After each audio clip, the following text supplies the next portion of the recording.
In day trading, sometimes you will see two setups at the same time, and both of them will give you good signals to the same direction. If that's the case, the good trade probability will be increased. Here's an example.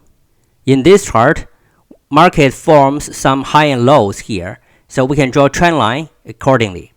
And then we can see the market is in a down channel here, and then at this moment, when the market pulls back to the top trend line, we're waiting for the short opportunity. And then when the market bounces back, and we can short here, and then the profit target should be the other side of the trend line. Apparently, if you follow the trend line resistance, you're going to make some profit in this case. If we take a look at the same chart from another angle, we can see here is a level for the previous low, and the market tested this 2 times. And then after that, the market breaks this level greatly. We can see the consecutive bear bars here, and then the market pulls back to retest this previous low. So here is a short opportunity as well.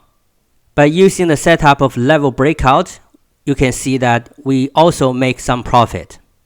By putting the both setup at the same time, the trend line resistance and also the level breakout, we can see that both of them point to the same short opportunity here.